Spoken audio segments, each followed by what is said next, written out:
2 ቀናት ብቻ ኢትዮጵያ ያላግባቡ ያጋጩ ጉዳዮች ላይ ልትመክር 2 ቀናት ብቻ ኢትዮጵያውያን በተወካዮቻቸው አማካኝነት ቁጭ ብለው ተረጋግተው ሰክነው ስለ ሀገር የትላንት ጉዳይ የነገም ተስፋ ሊነጋገሩ 2 ቀናት ብቻ ቀርተውታል።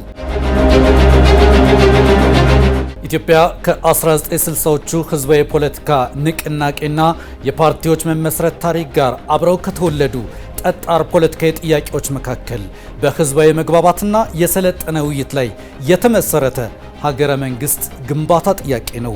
ያደሩ የደደሩ ህመሞችን ለማከም የጠመንጃ ቃታ አላልተን አንዲት ሀገር ኢትዮጵያን ማዕከል አድርገን እንወያይ፣ እንመካከር የሚል ጥያቄ ባለፉት 60 ዓመታት እየተደጋገመ የተነሳ የተነገረ የተጻፈለት የትውልዶች አጀንዳ ነበር።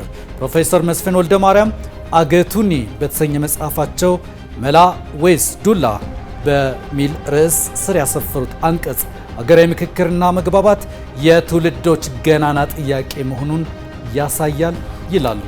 መላ የሚገኘው ከመነጋገር ነው። ስለ መነጋገር ብዙ ሰዎች የማይገነዘቡት አንድ ነገር አለ። መነጋገር ትርፋማ የሚሆነው በሐሳብ ከሚለይ ሰው ጋር ሲሆን ነው። በሐሳብ ከሚስማማ ሰው ጋር መነጋገሩ ዋጋ የለውም፣ ራስን በሌላ ድምፅ ለመስማት ካልሆነ በቀር። ፕሮፌሰር መረራ ጉዲና የኢትዮጵያ የታሪክ ፈተናዎችና የሚጋጩ ህልሞች በተሰኘ መጽሐፋቸው ይህንን የሀገራዊ ምክክርን አስፈላጊነት በአጽንኦት ጠቅሰዋል። በተለይም እንደ ኢትዮጵያ ላለ ረጅም ዘመናትን አብሮ ለተጓዘ ህዝብ መነጋገር፣ መወያየት ፍቱን ነው ይላሉ። ገጽ 202 በተለይ ለዘመናት በብዙ የታሪክ ቁርሾች የታጨቀ የኢትዮጵያ ፖለቲካ አይነቱን እየተነጋገሩና እየተደራደሩ ካልሰሩ ብዙ መንገድ መጓዝ የሚቻል አይመስለኝም። የነገይቱ ኢትዮጵያ በተቻለ መጠን ተቻችለን ተከባብረን ለመፍጠር እንድንችል ወደ መነጋገሩ፣ ወደ መደራደሩ፣ ወደ መመካከሩ መሄድ ያለባቸው ይመስለኛል ኢትዮጵያ ፖለቲካ።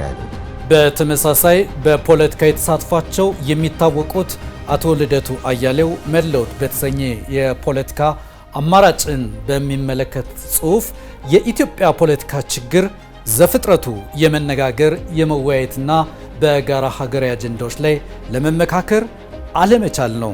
መፍትሄውም ያው መነጋገር፣ በጠረጴዛ ዙሪያ መምከር ነው ይላሉ። የኢትዮጵያ የፖለቲካ ኃይሎች በተለያዩ አጀንዳዎች ዙሪያ አሁንም ሆነ ወደፊት በመካከላችን ልዩነቶች መኖራቸው እንደተጠበቀ ሆኖ ቢያንስ ግን በጋራ አገራዊ አጀንዳዎች ዙሪያ በአንድ ጠረጴዛ ዙሪያ ተቀምጠን አብረን የመስራት ፍላጎቱና ድፍረቱ ሊኖረን ይገባል ይላሉ። ብሔራዊ መግባባት ለ27 ዓመት የፖለቲካ ትግል ያደረግንበት አጀንዳ ነው። ፖለቲከኛው ጀዋር መሐመድ ብሔራዊ ምክክር ለተሻለ የህዝቦች መግባባትና ሀገረ መንግስት ግንባታ አስተዋጽኦ እንዳለው ደጋግሞ ተናግረዋል። የኢትዮጵያን ችግር በጠመንጃ ፈታለሁ ብሎ የሚያስብ እብድ ነው። እብድ። መፍትሄው ጠረጴዛ ዙሪያ መጥቶ መደራደር፣ መከራከር፣ በህግና በሰላም መሄድ ብቻ ነው። በእርግጥ የትውልድ በዚህ ስልጡን አዲስና ሀገርን በሚያሻግር ደማቅ ሁነት ውስጥ ተገኝቷል።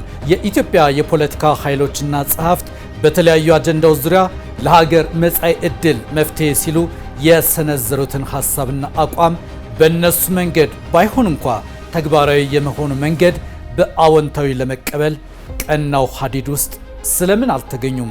ይህ በቃልና በተግባር መካከል ያለ ታላቅ ተቃርኖ ነው። ጥያቄ፣ ይህ የኢትዮጵያ ሀገራዊ ምክክር ለኢትዮጵያ ምን ይጠቅማል? የኢፌዴሪ ጠቅላይ ሚኒስትር ዶክተር አብይ አህመድ በለውጥ ማግስት በጻፉት በመደመር መጽሐፍ ውስጥ በሀገራዊ ምክክር የሚመጣ ሀገራዊ መግባባት ከመንግስት ስትራቴጂካዊና ብሔራዊ ግቦች መካከል መሆኑን ባመላከቱበት አንቀጽ ይህንን ጽፈዋል። ዜጎች በወሳኝ ሀገራዊ ጉዳዮች ላይ ያላቸው ሀሳብ ጽንፍ የረገጠ እና የተራራቀ ከሆነ በሀገሪቱ ላይ ብሔራዊ መግባባት አለ ማለት አይቻልም። ሀገራችን ከባንዲራ ጀምሮ በበርካታ ጉዳዮች ላይ ተወያይተን ብሔራዊ መግባባት ላይ መድረስ አለብን ይላሉ። የኢትዮጵያ ሀገራዊ ምክክር ልዩነቶችን ያከበረ በኢትዮጵያ የሀገር ጥላ ስር የታጠረ ብሔራዊ መፍትሄዎችን ለመስጠት የሀገርን ትናንት ከመረበሽ አልፈው ለነገ ጉዞ አሜሪካ ላይ የሆኑትን ለመንቀል አዲስ የፖለቲካ ባህል ለማብቀል ብዝሃነትን ጌጥ ያደረጉ የአንዲት ኢትዮጵያ ልጆች ምክክር ነው። ኢትዮጵያ እየመከረች ነው። ደግሞ ከዚህ በላይ በኢትዮጵያ የፖለቲካ ክበበ ምድር ይጎላል የሚባልለትን በጠሩ በነጠሩ ሐሳቦች የመከራከር የሲቪል ፖለቲካ ባህል የልምምድ መሰረትም ሊጥል ሀገራዊ ምክክሩ ተደማሪ ጉልበት ይሰጣል። የህገ መንግስታዊ ተቃርኖች ጸሐፊ ይህንን ከሐሳብ ይልቅ ለሴራና ሰይፍ የቀረበ የፖለቲካ ባህል በገለጹበት አንቀጽ ይህንን ይላሉ። ጤነኛ የፖለቲካ ሳይንስ ግድግዳና ማገሩ ሰጥቶ መቀበል ነው።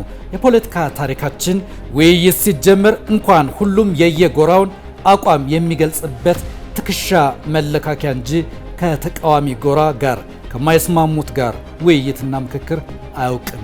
ውይይቶች አንዱን ወገን ተቃራኒውን ጎራ እኛና እነሱ እያለ ልክ ልኩን የሚነግርበት የአቋም መግለጫ ይመስላል ይላሉ።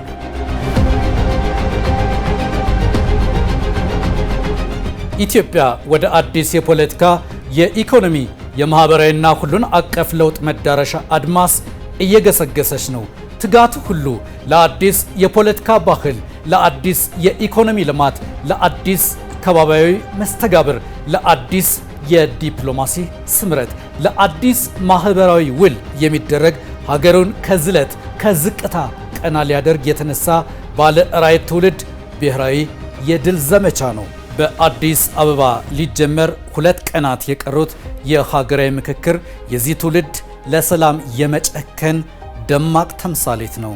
ኢትዮጵያ እየመከረች ነው።